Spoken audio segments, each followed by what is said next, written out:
So, hey, I was just a kid, and my dad, in those days, you only had three channels: CBS, ABC, and NBC, and public television. And my dad was watching Monday Night Football. The Miami Dolphins were playing the New England Patriots, and it was the fourth quarter, and it was tied. It was a pretty exciting game, and I remember Frank Gifford said, they were running down the clock. I think they were trying to come on and kick a field goal to, I don't know if it was to put the game in overtime or try to win the game. I can't recall anymore. But Frank Gifford said, Howard, we have to announce what we know in the booth. And Howard Cosell came on and he said, this news just in, this is only a football game, and sometimes things are bigger than this, or something along those lines. Not an exact quote, just from my memory. This just in, New York City, John Lennon, perhaps the most famous of all the Beatles, shot in front of his apartment building, the Dakota, dead on arrival. I think he's taken to Roosevelt Hospital, dead on arrival. And, they say that the young people can't really but fully comprehend the impact that certain things have on our lives unless they lived in that period. So it's difficult for us to understand the impact of Lincoln's assassination. Had we lived then, we'd realize how shocking that must have been. And I guess we can kind of relate it to President Kennedy, John Lennon, Martin Luther King, Robert Kennedy, 9/11, for those who are younger. You remember where you were, you remember what you were doing, you remember everything about what happened when you heard the news. So I watched tonight something called the Lennon Report, which is another take on the event. Of course, there's no mystery as to what happened. We know he was shot by Mark David Chapman. We know he was shot just coming back from a recording studio where he was recording what would be his first album in years, having taken a 5-year break to raise his son, Sean, because he didn't have as much involvement in raising his son, Julian, as he wanted. He was raising Sean, and he called himself a house husband. He had just been interviewed recently by Rolling Stone. He had pictures taken by Annie Leibovitz, who's a pretty famous photographer, I think just a couple days before his death. He had been at the recording studio that day. He had signed Mark David Chapman's album, I think it was an album, earlier, and talked with him briefly. And of course, Mark David Chapman, being insane, waited 6 hours for John Lennon to return from the studio, confirmed that it was him, though he'd met him earlier, shot him half a dozen times at least in the back, arm, and of course he died.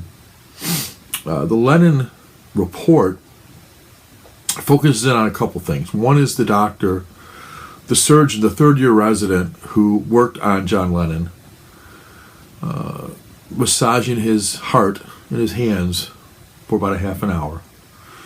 And also the nursing team that was there, the head of surgery who eventually came to the hospital to make the official announcement, and a reporter, we have this name wrong, I think it's Alan Weiss, who was there, who was a producer actually from ABC and a journalist, who happened to be in a motorcycle accident that same evening, and his gurney was literally right outside the room where John Lennon was being worked on.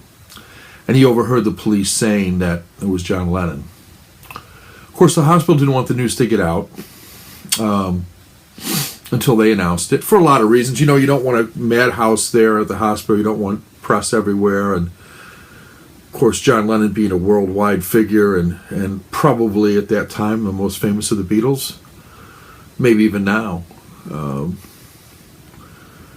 even all these years later, 36 years later. It's been 36 years. Yeah. Amazing, because Paul McCartney then makes Paul McCartney 70-some years old. Anyway, the movie focuses on the producer, the ABC producer, who eventually got the news to Howard Cosell through making a phone call from the hospital, and the doctor who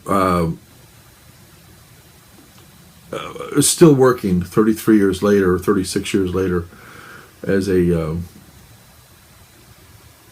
colorectal, I think, surgeon in Syracuse, New York, my old hometown, at the hospital that I know very well, Community General, which is right there in Syracuse.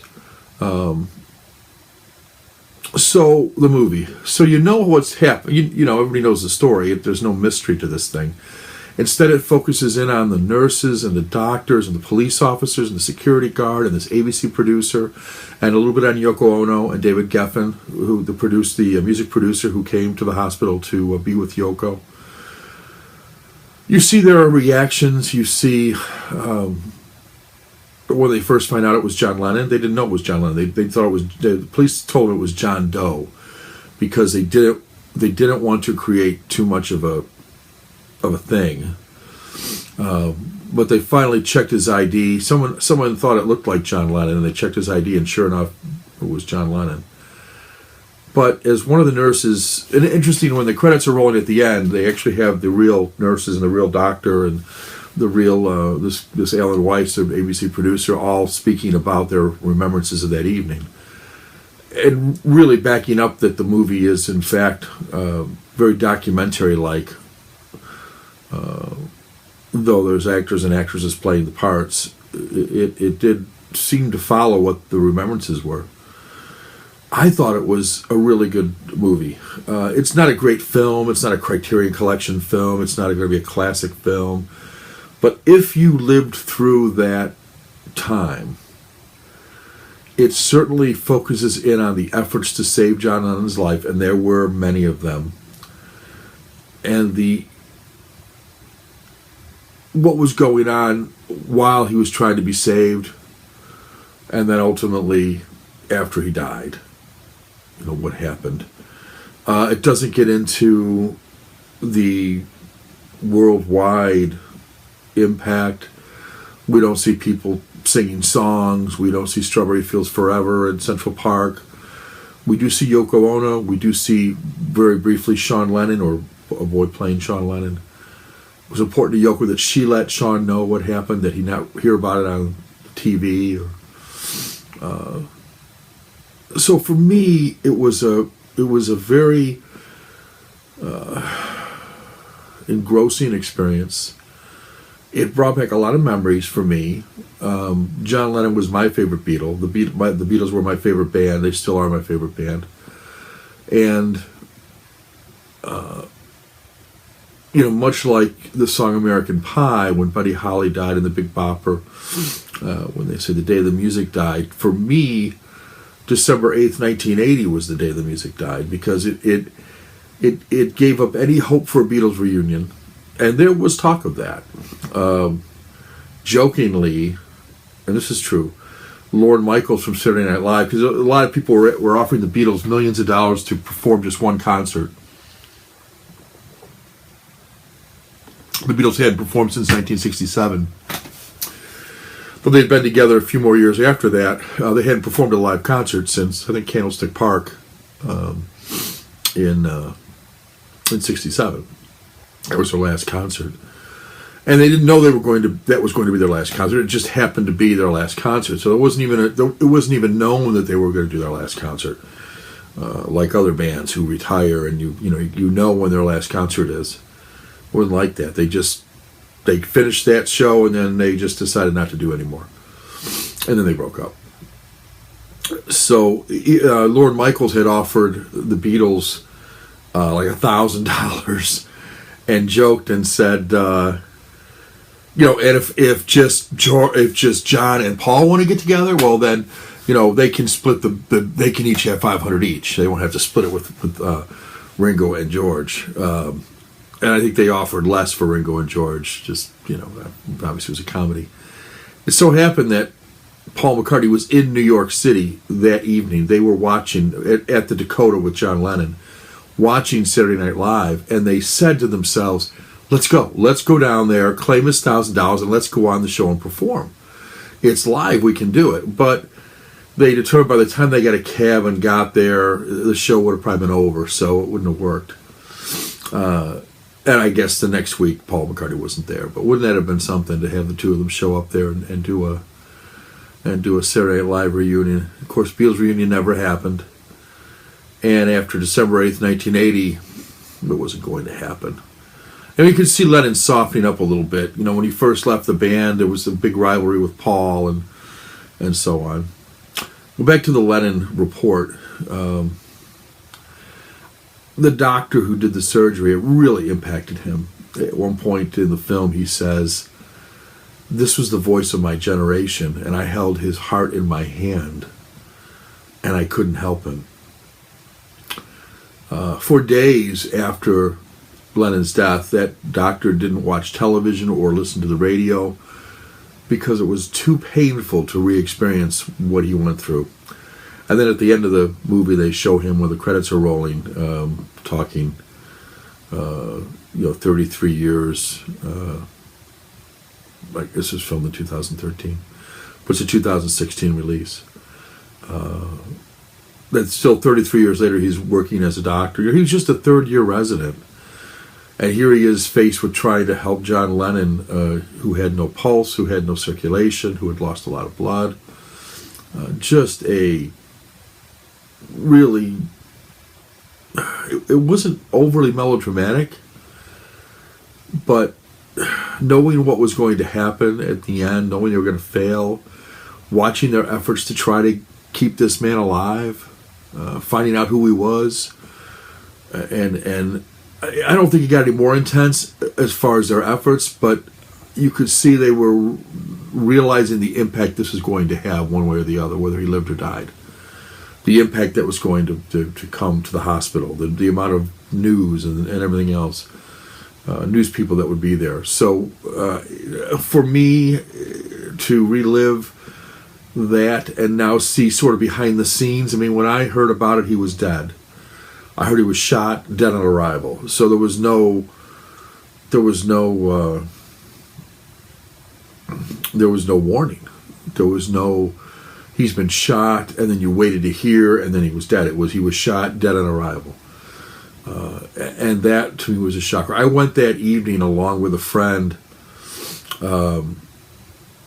He drove me, he was older than me, he drove me to Syracuse University, where we joined in a candlelight vigil at midnight, 1, I don't even know what time it was. My parents let me go out.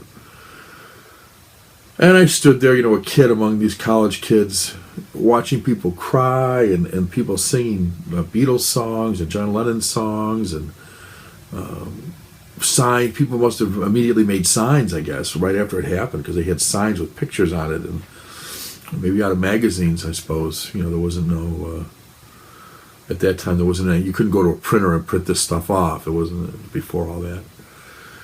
But, yeah, what a sad and tragic, everything was just bad.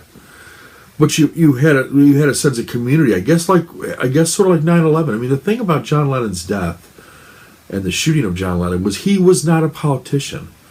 Up until that point, the only people that had been assassinated were politicians and people who were in the public eye in that fashion. Now, John Lennon, admittedly, was somewhat political, but that's not why he was shot. John Lennon was shot because he was famous. And that was something that hadn't happened before. That was not at least not in this country. I don't ever recall it happening. But it happened to him. And I think that shocked all of us. Like, why would they shoot him? Why would someone kill him? Kennedy, you can understand. He was a president. He made tough decisions. Understand it, though not like it. Even that was even that was a questionable event. But to me, the John Lennon event came out of nowhere, seemed incomprehensible, I guess.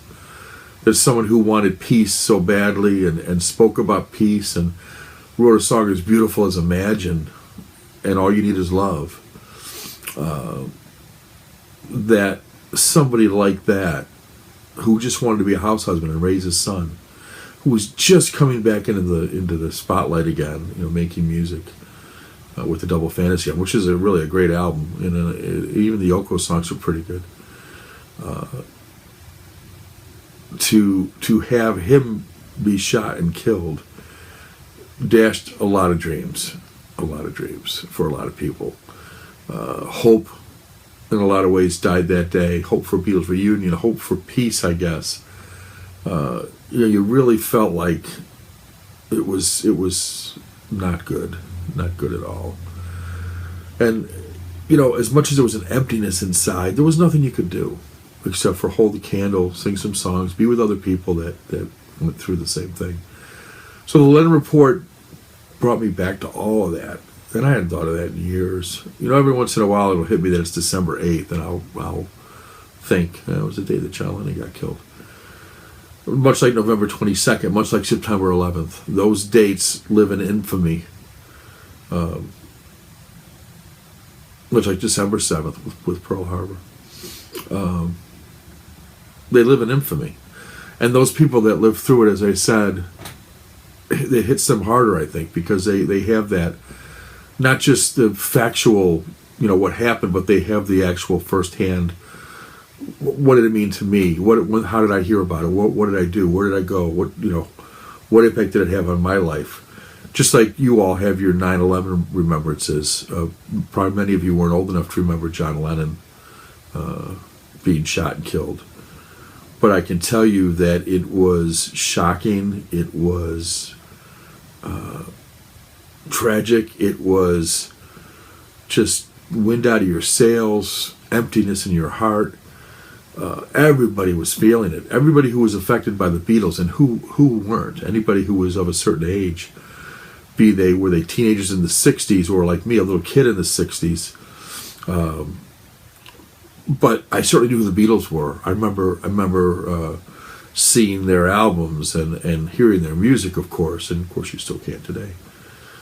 But it was a big deal. It was a big deal when he was shot for the entire world. But I always went back to Sean. I remember thinking, Sean, he's just a little kid, younger than I was, of course. But his father was killed. To me, it was a very human thing as well as a political, not political, socially relevant thing.